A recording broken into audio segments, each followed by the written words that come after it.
Hi friends, dream girl का आने वाला एपिसोड बहुत इंटरेस्टिंग और शानदार होने वाला है, जिसमें रघु आरती से कहने लगता है कि बहुत शौक है ना तुम्हें कहानी सुनने का, तो सुनो। मेरा भाई एक सुपरस्टार सुरभि से बहुत प्यार करता था। उसकी एक झलक पाने के लिए वह कुछ भी कर सकता था। धीरे धीरे उन दोनों के बीच में बातें आगे बढ़ी। सब लोग बहुत खुश थे, भैया, मम्मी, पापा में। लेकिन वह कहते ना, जो चीज़ नजर आती है वो हमेशा सच नहीं होती। वही हुआ हमारे साथ। तभी एक दिन पेपर में हमने एक न्यूज़ पढ़ी कि सुरभि ने किसी और के साथ सगाई कर ली है। मैंने भाई को समझाया कि वही मीडिया वाले तो कुछ भी पेपर में लिख देते हैं। भाई, आप इन सब की बातों पर यकीन मत करो। भैया ने भी कहा कि रघु, मेरा तो दिल मानने को तैयार नहीं है कि यह सब सच है। रघु भी कहने लगता है, भैया यहाँ बैठ करके कुछ नहीं होगा, हम मुंबई चलते हैं। तभी रघु भी कहानी सुनाते सुनाते लड़खड़ाने लगता है। आरती भी उसे संभालते हुए कहने लगती है, रघु जी संभालिए अपने आप को।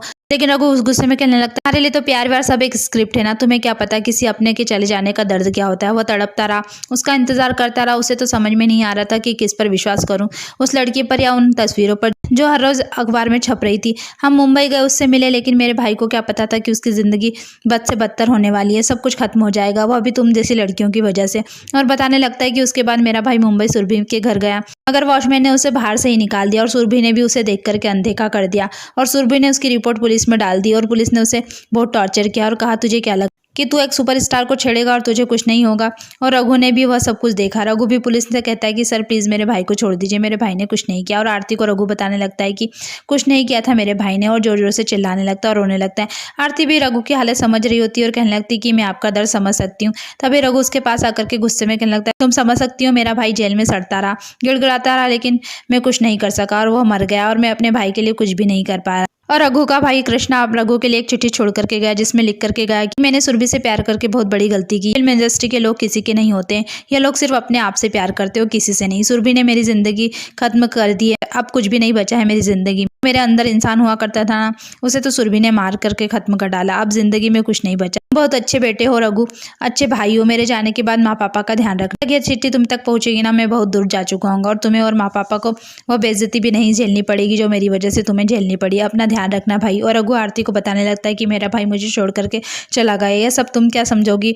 और जोर जोर से चिल्लाने लगता है कि मेरा सब कुछ बर्बाद हो गया, मेरी आंखों के सामने सब कुछ खत्म हो गया। पापा, भैया, सबकी लाशें उठाई है मैंने, और सुरभि शादी बना रही थी, खुशियां बटोर रही थी मेरे भाई की खुशियां खत्म करके। तो मेरे अंदर आज जज्बात नहीं है और ना आज तुम जैसी लड़कियों की वजह से। मेरे अंदर के इंसान को जानवर बनाया उसने। तुम सब एक जैसी हो, सब कुछ बर्बाद कर दिया मेरा। और जोर जोर से रोने लग जाता है। आरती भी रघु को संभालने की कोशिश करने लगती है और उसे संभालते हुए कहने लगती है, सॉरी, मुझे नहीं पता था कि मैं मानती हूँ कि बहुत गलत हुआ आपके भाई के साथ और आपके साथ, और आपका गुस्सा होना भी जायज़ है, लेकिन आप किसी और की सजा अपने आप को क्यों दे रहे हैं। और समझाने लगती कि लेकिन आप वह इंसान नहीं है जैसे आप बन गए। यह गुस्सा और नफरत अपने आप को क्यों सजा दे रहे हैं, अपनी वजह से किसी और को दुखी करना, यह तो अच्छी बात नहीं है। और कहने लगती, बुरे समय में खुद भी बुरा बन जाना आसान है, लेकिन बुरे वक्त में भी अच्छा बने रहना वह बहुत मुश्किल है। रघु भी आरती की बात सुन करके उसे देखने में लग जाता है, मगर गुस्से में उसे देख करके अपनी वाइन की बोतल उठा करके आरती को धक्का दे करके जाने लगता है।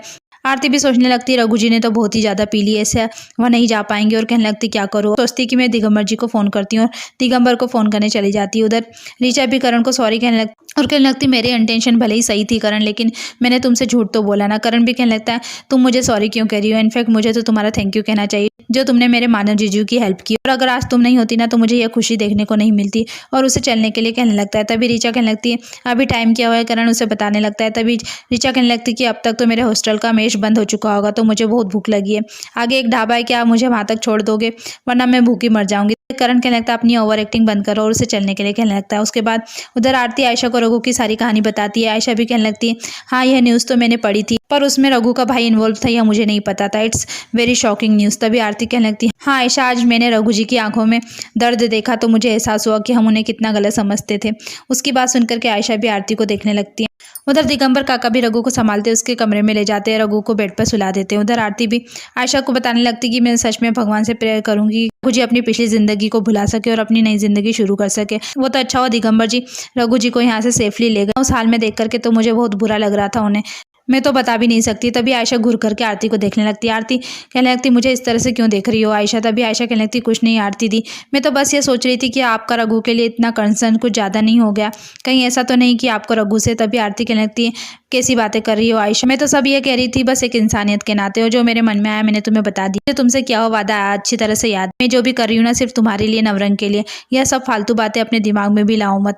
और वहाँ से चली जाती। आयशा भी सोचने लगती है, आई नो डियर, आपके मन में हमारे लिए प्यार और नवरंग के लिए इतना प्यार भरा हुआ है ना कि इसमें रघु के लिए जगह तो नहीं हो सकता, और अभी तक तो नहीं। उधर करण भी ऋचा को हॉस्टल छोड़ने के लिए पहुंच जाता है और ऋचा करण से कहने लगती, पता है करण, खाना खाने के बाद रबड़ी खाने का मजा ही कुछ और होता है। तभी करण भी कहने लगता है, रबड़ी खा रही, चलो तुम्हारा हॉस्टल आ गया, वरना हॉस्टल बंद हो जाए। और कहता है कि मैं आदित्य को अच्छी तरह से जानता हूँ, मैं उससे कल बात करूंगा, तुम्हें वो असिस्टेंट की जॉब दे देगा। तभी ऋचा सुनकर के खुश हो जाती है और कहने लगती, सच में करण, यानी कि कल से मैं सेट पर आऊंगा। तभी करण कहता है, ओके, कल हम मिलेंगे। ऋचा भी उसे थैंक यू कह करके हॉस्टल में चली जाती है। तभी करण के पास मानव का फोन आ जाता है और मानव करण को कहने लगता है कि ऋचा को हॉस्टल ड्रॉप कर दिया। करण उसे हाँ कहता है। तभी मानव कहने लगता है, मेरी बात ध्यान से सुनो करण, तुम्हें और ऋचा को आयशा की पल पल की खबर रखना है, वह किससे मिलती है, कहाँ जाती है, क्या करती है, मुझे पूरी इन्फॉर्मेशन चाहिए। करण भी कहने लगता है, हाँ जीजू, आप फिक्र मत कीजिए, मैं और ऋचा आयशा दी की पूरी इन्फॉर्मेशन आपको देते रहेंगे। मानव सोचता है कि बस आयशा, तुम्हारे सच के बस एक कदम दूर हूं मैं, आखिर मुझे पता चल जाएगा कि तुम चाहती क्या हो। अगली सुबह उधर रघु को होश आ जाता है, उसका सर भारी होने लगता है। तभी दिगंबर काका रघु के लिए नींबू पानी लेकर के आते हैं और कहने लगते, इसे एक घुट में पी लीजिए तो राहत मिलेगी। और कहने लगता है कि आपकी जिंदगी भी कुछ ऐसी ही हो गई, इससे पहले कि कोई कड़वाहट आपको रोक दे, हमें इसे एक घुट में ही निकल जाना चाहिए। और मुझे इस बात की खुशी है कि इतने सालों में मैं जो नहीं कर पाया,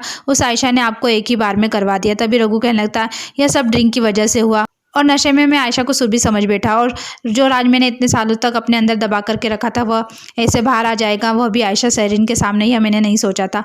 अब उसे मेरे बारे में सब पता है, अब वह मेरी कमजोरी का फायदा उठाने की पूरी कोशिश कर, क्योंकि मैं जानता हूँ उसे अच्छी तरह से। एपिसोड यहीं खत्म होता है। आगे की अपडेट के लिए हमारे चैनल को लाइक कीजिए, सब्सक्राइब कीजिए। Thank you.